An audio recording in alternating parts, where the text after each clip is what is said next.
Magandang hapon na naman, mga kababayan kong Pilipino. Kumusta na kayo dyan sa Pilipinas? Kumusta ng mga balita sa mga magnanakaw nating politiko? Gobyernong bangag.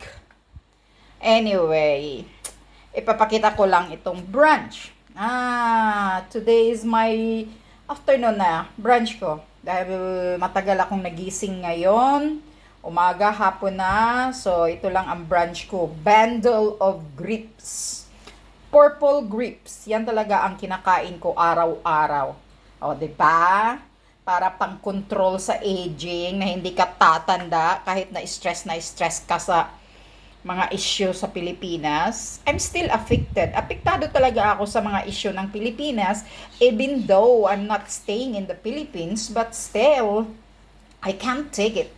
You know, that's too much. The government are crazy, stupid, and lahat na lang ng pwede nating imura sa sa gobyerno ng Pilipinas ngayon, mailabas natin dahil sa gigil at galit natin.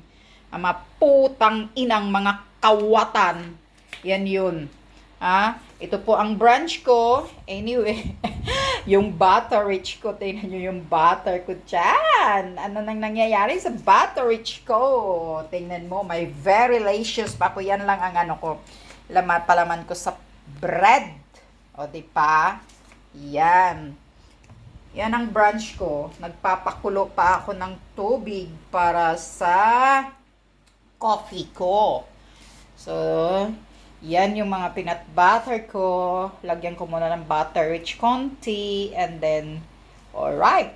So, kayo dyan, mga kababayan, makakakain ba kayo araw-araw ng grapes? Dahil sa sobrang mahal ng mga bilihin, kahit isang apple, hindi na kayo makabili. Dahil sa putang inang gobyerno na to, mismo kamatis, mismo mga bakit kaya may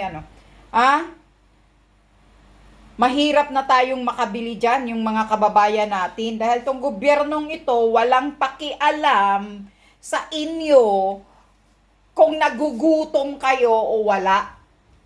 O hindi. Yun. Pero ang katotohanan ngayon, tumataas ang percentage ng mga kababayan natin na halos hindi na makakain ng 3 beses isang araw. Putang inang gobyernong ito, walang pakialam sa inyong mga mahihirap.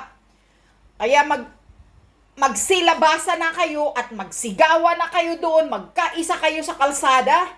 Hindi na pwedeng magtatagal pa itong hayop na bangag na gobyernong ito na walang ginagawa na pababain ang presyo ng mga pagkain. Basic lang yan. Ang bilis lang yan kung talagang kontrolin niya ang mga smugglers, mga hoarders, kasi yan ang nagpapahirap sa inyo.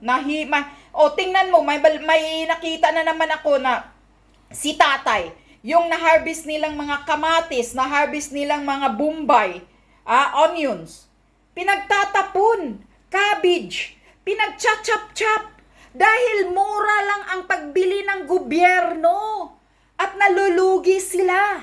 Dahil mahal yung puhunan nila, buti na lang kung ang gobyerno ang nagbibigay ng kapital sa pagpapatanim sa kanila.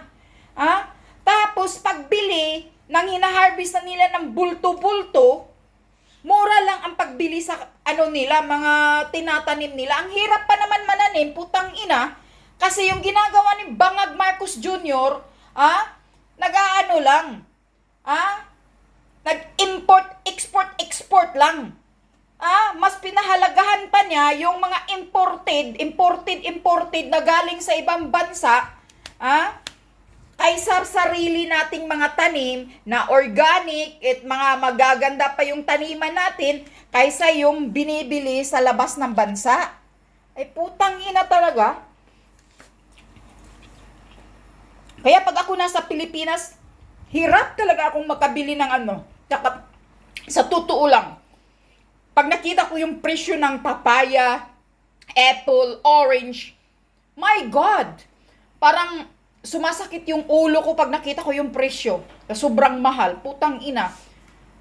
Pero dito sa bansa kung nasaan ako ngayon, basta progreso na bansa, mura ang mga bilihin. At you can eat whatever you like, you eat. You can eat. Mga prutas lahat, magsasawa ka dito. Dahil mura lang. Kaya kami, pag bumibili kami ng grapes, kahon-kahon yan. Kasi araw-araw kami kumakain, dragon fruit, araw-araw yan. Yun ang kinakain namin bago pa yung mga tinapay or hindi naman kasi kami kumakain ng kanin eh. Sometimes only, maybe once or twice a month sa isang beses o dalawang beses lang sa isang buwan kami kakain ng kanin. So yun yun. Kaya kayo mga kababayan, huwag kayong mawala ng pag-asa. Paglaban nyo yan dahil yung gobyerno walang pakialam sa inyo. Diyos ko po, kumukulo na yung tubig ko at it's time for me to make my coffee. Alright, hanggang dito na lang. Tuloy-tuloy po natin ang laban. Vote straight PDP laban. Mga ano lang tayo, kay Duterte lang po tayong lahat. Huwag sa kay bangag na inutil, hayop, uto-uto, gago. Yan ang leader ng presidente ngayon na Marcos Jr.